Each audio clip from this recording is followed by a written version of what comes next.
ओम बिरला जी, सोनिया जी की टिप्पणी बिल्कुल सामयिक है, उचित है, संविधान के दायरे में है। आपकी टिप्पणी अनुचित है सोनिया गांधी के ऊपर। क्या बुलडोज नहीं किया गया है संविधान को? संविधान के विरुद्ध बात नहीं की गई है संसद के अंदर, राज्यसभा के अंदर, लोकसभा के अंदर।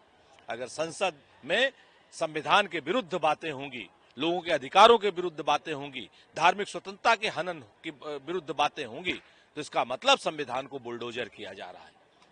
खाली बिल बुलडोजर के तरीके से नहीं, संविधान को बुलडोजर किया जा रहा है, हमारा ये मानना है। और सोनिया जी के ऊपर टिप्पणी करने से पहले आप उस बिल की प्रोसीडिंग्स देखें।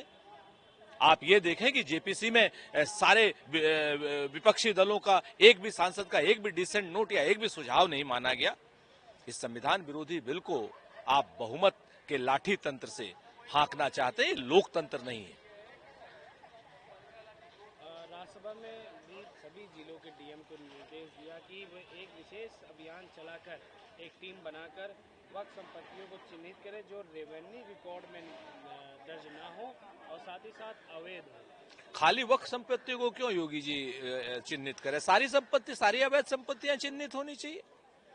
ये तो अच्छी बात है। अवैध संपत्तियां तो जहां जहां पर भी हो, जो भी हो, बेनामी संपत्तियां हो, चाहे अधिकारियों की, मंत्रियों की, संतरियों की हो, इसमें मुसलमान या हिंदू या सिख या ईसाई या क्रिश्चियन से कोई मतलब ही नहीं होना चाहिए। अवैध सारी संपत्तियां चिन्हित होकर के उनके खिलाफ कार्रवाई होनी चाहिए। लेकिन भारतीय जनता पार्टी की सरकार दुर्भाग्यपूर्ण तरीके से सिर्फ मुसलमान और वक्फ का नाम लेकर के ऐसी बातें करना चाहती है जिससे कि सांप्रदायिक माहौल बिगड़े।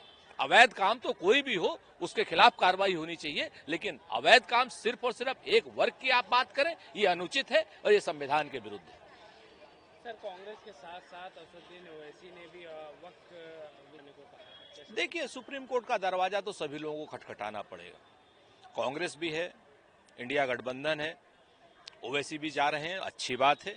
और क्योंकि ये संविधान के विरोध में बिल है और संविधान के विरोध में अगर कोई भी चीज होगी तो हमारा आखिरी माई बाप, आखिरी शरण सुप्रीम कोर्ट है और हम सुप्रीम कोर्ट जाएंगे और इस बिल को रद्द करने की मांग करेंगे।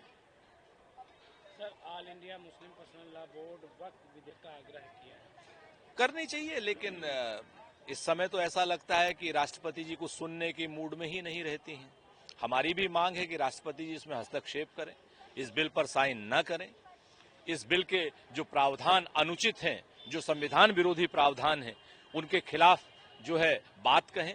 इस बिल को वापस करें, सदन को वापस करें, ताकि दोबारा से सम्यक गंभीर चर्चा हो सके। जो भी संविधान विरोधी प्रावधान है वो हटाए जा सके। हमारी भी अपील है राष्ट्रपति जी से कि वो इस बिल को स्वीकार न करें। सर, कलकत्ता सेना को शोभा यात्रा निकालने की अनुमति दी, 500 लोगों की उपस्थिति की सीमा तय की। देखिए, शोभा यात्रा कभी भी निकाली जा सकती है। शोभा यात्रा आप निकालें, अच्छी बात है। शोभा यात्रा बिल्कुल संविधान के प्रावधानों के तहत होनी चाहिए और भक्तिमय माहौल के लिए होनी चाहिए। भक्तिमय माहौल में जहां पवन सुत हनुमान की जय लगे तो वहां पर शोभा यात्रा निकलने में कोई आपत्ति नहीं है। लेकिन अगर किसी के धर्म के खिलाफ नारे लगे तो वो शोभा यात्रा नहीं, वो राजनीतिक यात्रा है। इससे सबको बचना चाहिए। धार्मिक यात्राएं बिल्कुल निकालनी चाहिए, कोई दिक्कत वाली बात नहीं। और सभी धर्म को सड़क पर आकर के अपनी भावनाओं को व्यक्त करने का अधिकार होना चाहिए। अगर शोभा यात्रा निकल रही है तो उत्तर प्रदेश की सरकार ईद के दिन जब मस्जिदें फुल हो जाती हैं तो सड़कों पर नमाज अदा करने की इजाजत है। सर, आदि से बचे, हिंदुओं की सुरक्षा सुनिश्चित करें। निश्चित तौर पर मैं प्रधानमंत्री जी से सहमत हूं कि उन्हें बांग्लादेश को कड़े शब्दों में कहना चाहिए कि अल्पसंख्यकों की सुरक्षा करें, वहां के हिंदुओं की सुरक्षा करें। और इसके साथ ही साथ प्रधानमंत्री को भी चाहिए कि देश के अल्पसंख्यकों के हितों को सुरक्षित करें। देश के जो अल्पसंख्यक मुस्लिम भाई हैं उनके मन से भी डर का माहौल निकालें। वक्फ बिल के जो संविधान विरोधी प्रावधान हैं उनको भी दूर करें, ताकि वहां के अल्पसंख्यक ही नहीं, हिंदुस्तान के अल्पसंख्यकों में भी सुरक्षा का भाव आए। सर, कर्नाटक में कांग्रेस के नेताओं और पुलिस को जिम्मेदार ठहराया है, कैसे? पुलिस इसका इन्वेस्टिगेशन करेगी। किसी भी कार्यकर्ता की मौत दुखद है, आत्महत्या तो कतई नहीं करनी चाहिए। और पुलिस इस केस को इन्वेस्टिगेट करे, निष्पक्षता से इन्वेस्टिगेट करे, ताकि दूध का दूध पानी का पानी हो सके और दोषियों के खिलाफ कठोर कार्रवाई हो।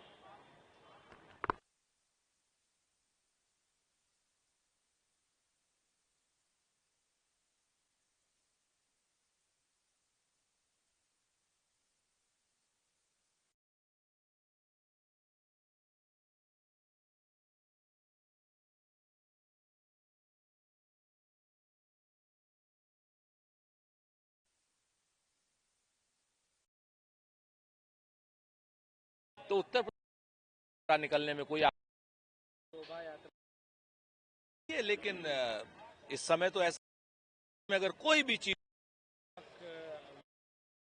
या कार्रवाई होनी चाहिए, संपत्तियां चाहे अधिकारियों की, मंत्रियों की, संतरियों की हो, इसमें मुसलमान या हिंदू या सिख या ईसाई या क्रिश्चियन से कोई मतलब ही नहीं होना चाहिए।